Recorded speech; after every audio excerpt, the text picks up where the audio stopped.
Hi! എല്ലാവർക്കും സുഖല്ലേ? വരുന്നോ നിങ്ങള്? ഞാനിവിടെ കാട് വെട്ടുവാണ്. അപ്പോള് ഞാന് കുരുമുളക് മുഴുവൻ താഴെ ഇട്ടിട്ടുണ്ട്. ഇപ്പഴ് ഒരു 12:30 തൊട്ടാണ് ഇവിടെ വെയില് വരുന്നത്. അപ്പൊ ആ വെയിലത്ത് വേണം ആ മുളക് ഉണങ്ങിയെടുക്കാന്. അപ്പൊ ഇന്ന് വന്നേക്ക് 10 ദിവസം കഴിഞ്ഞു. അപ്പൊ ഈ കാട് വെട്ടും മുളക് പറിയും ഈ പണിയോട് പണിയായിട്ട് ഇങ്ങനെ നിക്കയാണ്.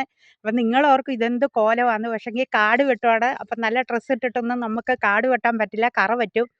അപ്പൊ ഇതാണ് നമ്മുടെ അവസ്ഥ.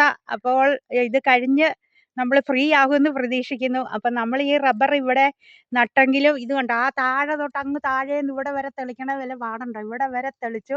അപ്പൊ അത് കാട് വെട്ടിക്കൊണ്ടിരിക്കുകയാണ്. ഇത്രയും കഴിഞ്ഞു കേട്ടോ. ഇതെല്ലാം കൊടിയാണ്. അപ്പൊ ഇനിയും വരുന്ന പ്രാവശ്യം മഴയത്ത് ഇതിന് മുകളിലേക്ക് മൊത്തം കൊടിയിട്ട് കൊടുക്കണം. അപ്പൊ ഇത് അതിന്റെ ആ മോൾ ഭാഗം പ്ലാന്റേഷന്റെ അതിരാണ്. അപ്പൊ നമ്മൾ ആ പ്ലാന്റേഷന്റെ അതിര് ഇങ്ങോട്ട് കോതി തെളിച്ചിട്ടില്ലെങ്കിൽ പന്നി വന്നിട്ട് മൊത്തം റബ്ബർ കാരും.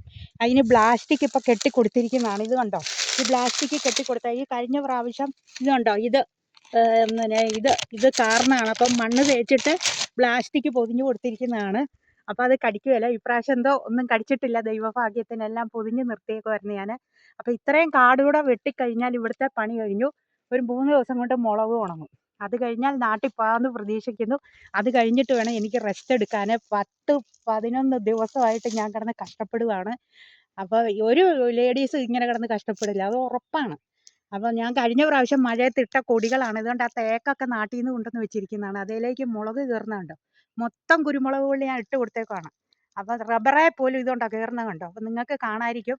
അപ്പം എല്ലാവർക്കും നല്ലത് വരട്ടെ, നല്ലത് മാത്രം വരട്ടെ. അപ്പൊ ഞാൻ എൻ്റെ എന്നാ പറയാ, എല്ലാവർക്കും വേണ്ടി ഞാൻ ഒരു ലൈൻ പാട്ടുമായി ഇതാ വരുന്നു. നമുക്ക് തുടങ്ങാം.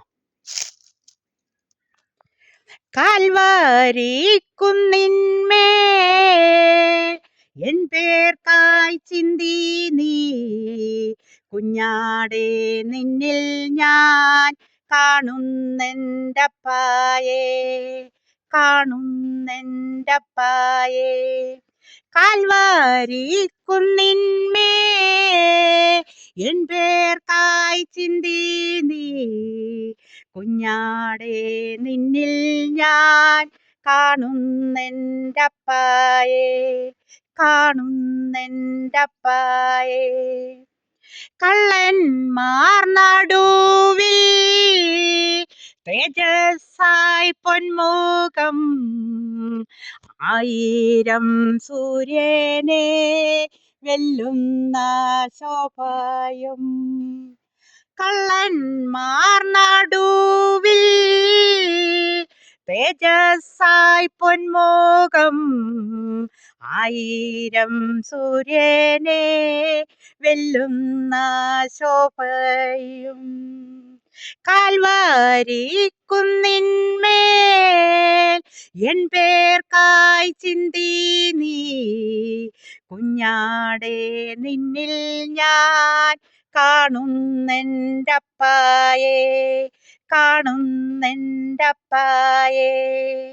കാൽവാരി കുന്നിന്മേൽ എൻ പേർക്കായി ചിന്തി നീ കുഞ്ഞാടേ, നിന്നിൽ ഞാൻ കാണുന്നെൻ്റപ്പായേ, കാണുന്നെൻ്റപ്പായേ, കാണുന്നെൻ്റപ്പായേ. പിന്നെ അതുപോലെ തന്നെ ഇത് കണ്ട വലിയൊരു കിണറാ കേട്ടോ. ഇത് ഈ കിണർ ഇവിടെ കുത്തിയിരിക്കുന്നുണ്ട്. അവിടെ തുരപ്പാണ്. ഇതിൻ്റെ അവിടുന്ന് താഴോട്ട് തുരപ്പാണ്. അങ്ങ് താഴേന്ന് വേറുള്ള പറമ്പിൽ നിന്ന് നമ്മുടെ പറമ്പിൻ്റെ നടുക്കൂടെ അതിൻ്റെ ഉള്ളിൽ കൂടെ കയറിയാൽ ഇവിടെ ഈ തുരപ്പിൻ്റെ അകത്ത് എത്തും. ഇവിടെ തുരപ്പാണ്, ഇത് കിണറാണ്. ഇത് കണ്ട, ആ മരം പ്ലാന്റേഷനിൽ നിന്ന് അവര് പിന്നെ കശുമാവ് വെക്കാൻ വേണ്ടി വന്നപ്പോൾ ആ വലിയ മരം എല്ലാം കൂടെ തെള്ളി ആ പിന്നെ തുരപ്പിൻ്റെ ആ കിണറുണ്ട് അതിലേക്ക് തെള്ളി ഇട്ടേക്കുന്നതാണ്. ആ മേളിൽ നിന്ന് അവർ താഴോട്ട് തെള്ളിയിട്ടു. അതാണ്. ഓക്കെ. അപ്പോൾ എല്ലാവർക്കും സുഖമെന്ന് കരുതുന്നു. എല്ലാവരും ലൈക്ക് ചെയ്യുക, ഷെയർ ചെയ്യുക. എല്ലാവർക്കും വേണ്ടി പ്രാർത്ഥിക്കുന്നു പ്രത്യേകം. ഓക്കേ.